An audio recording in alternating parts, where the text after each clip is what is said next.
Illegal migration bill. Government sees off the final Lord's challenge. The illegal migration bill is set to become law after the government won a final series of votes in the Lords. The legislation is central to the Prime Minister's pledge to stop small boats crossing the English Channel. Under the bill, the Home Secretary has a legal duty to detain and remove anyone entering the UK illegally. In a late night debate in the House of Lords, peers rejected attempts to reinsert time limits on child detention and modern slavery protections. The bill will now go for royal assent and become law. On Tuesday, the UN released an unusually critical statement claiming the bill breaks the UK's obligations under international law. What obligations, cuz? I'm sorry. Not our problem. We have bigger shit to worry about. In a joint statement, the UN Human Rights Chief Volker Turk and the UN Refugees Head Filippo Grandi said the bill will have profound consequences for people in need of international protection. Well, they could have got that in France. They were in France. They were in a safe place. It was fine. They were in France. Go back to France. I don't see the issue with that. International protection? Yeah, well, they've got that in France. What's wrong with France? I mean, a lot, but you know what I mean. This new legislation significantly erodes the legal framework that has protected so many, exposing refugees to grave risks in breach of international law. Protected so many. I don't think so. Definitely not the people in the UK. A Home Office spokesperson said that the government took its international obligations seriously and that nothing in the bill required the government to act incompatibly with international law. They added, "Our illegal migration bill is a key part of our work to deter and prevent people from making small boat crossings, as it will see people who make these dangerous, illegal and unnecessary journeys detained and swiftly removed." Which, that is how you get it to stop. That is literally how you get it to stop, where it's a case of, even if your boat arrives here, you're out immediately again. In fact, you should be given a sentence for coming in illegally, right? You basically don't do it. It's a case of any time you do it, you just get punished and you get sent out. And every time you do it again, you just get a harsher sentence each and every time. I think that's the way it should be done. Legal uncertainty. As it stands, it is unclear what will happen to people coming to the UK on small boats in the coming months, according to BBC Home and Legal correspondent Dominic Casciani. Good British name. The bill places a legal duty on the government to detain and remove those arriving in the UK illegally, either to Rwanda or another safe third country. But there are no similar return deals with any other countries, our correspondent said. And the Rwanda plan was ruled unlawful by the Court of Appeal last month, although ministers are challenging the judgment. On Tuesday, an accommodation barge arrived in Portland, Port Dorset, where it is due to eventually house 500 asylum seekers. I've seen a little bit about this barge. I don't know. I don't understand the reason. Why is it a barge? I realised that hotels were completely annihilating themselves and all their ratings by just, taking in migrants in exchange for fat tax money payments from the government. There's quite a few hotels doing that in Glasgow currently, but it's just, why the barge? I don't understand. All aboard the rape barge. Sorry.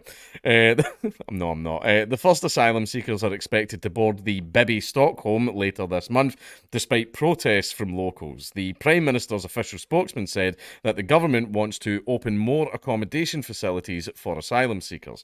Parliamentary ping pong, for whiff waff. Whiff waff, as we call it. The Yanks won't remember that.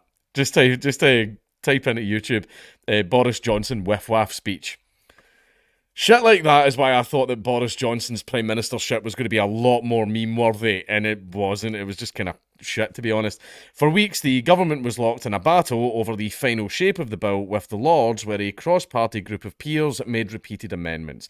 In the last few days, the bill passed between the House of Commons and the House of Lords 3 times in a process known as parliamentary ping-pong. Former Prime Minister Theresa May led a series of backbench rebellions in the Commons over plans to restrict access to the UK asylum system for victims of modern slavery. Under the bill, the duty to remove anyone who comes to the UK illegally applies to victims of trafficking and slavery, accompanied children and unaccompanied children as soon as they turn 18. Miss May, who as Home Secretary introduced the Modern Slavery Act, said the bill will enable more slave drivers to operate and make money out of human misery. I mean, not exactly, no, it won't. Fucking catch them and arrest them. However, that trafficking part, I mean, if the police just go in and investigate the human trafficking, then they'll be able to catch it. I mean, it's something we know for a fact they can fucking do. I mean, look at America. Remember when the Tommy Robinson riots happened? You know, remember any time Antifa rioted, oh, we've got the police, oh, absolutely no idea. But then the Tommy Robinson riots happened and they had literally every single person present arrested within 3 days. You know how to do it, but the human trafficking part, you seem to really struggle with. You seem to really struggle with that part. Maybe it's because a lot of people in high up parts of our society are quite fond of what is being trafficked. The government argued that anyone identified as a potential victim of modern slavery would be returned home or to another safe country away from those who have trafficked them. There you are, problem solved. However, on Monday, Mrs May did not vote for an exemption from the bill for suspected victims of slavery to allow them to access support and cooperate with criminal proceedings against traffickers. The legislation would also scrap existing legal caps on how long those entering the UK illegally can be held ahead of being deported. MPs and peers had attempted to reinsert the 3-day limit on how long children can be detained, as well as the 24-hour maximum for children unaccompanied by an adult.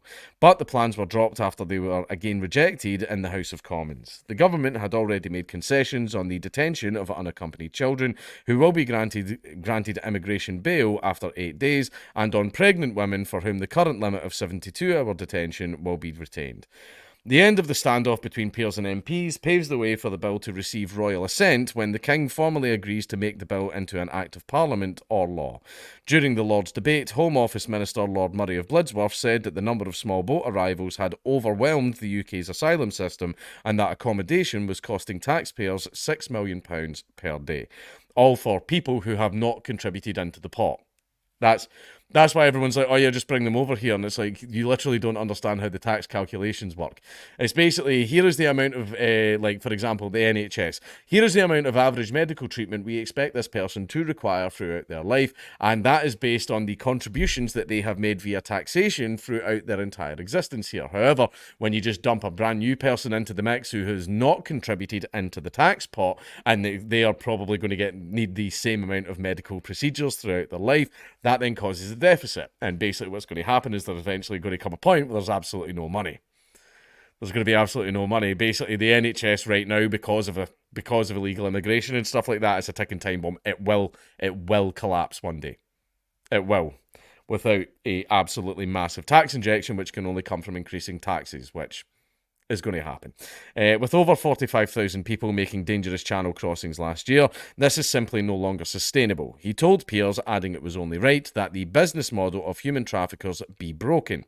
He urged the Lords to respect the will of the elected House and the British people by passing the bill. Labour's Shadow Home Secretary Yvette Cooper called the new law a con which will only make the Tories' asylum chaos worse. The asylum backlog is a record high. I wonder why. The number of people in hotels is still increasing, the Rwanda plan is unravelling, and June boat crossings were higher than last year. Well, hopefully right now they'll be able to do something about it, because one of the reasons as well is we have an asylum system where you are able to come to Britain, you're able to apply for asylum, your background history, everything about you is then reviewed to see if you are a safe person to let into the country. That is the proper channel. However, the guys, all men, all fighting age men, as you've noticed, that are coming across in the boats, a lot of them have already submitted their application. However, they were linked to terrorist groups or organised criminals, or they had a criminal record for some pretty fucking serious crimes in some cases, and their asylum was rejected. That's why.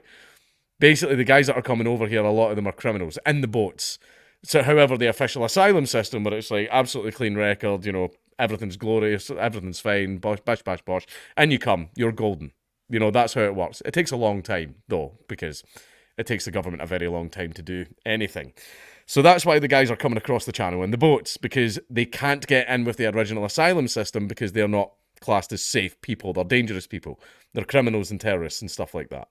So everyone's like, you just hate the brown people coming over in the boats. And it's like, no, I just kind of don't want Rotherham to happen again.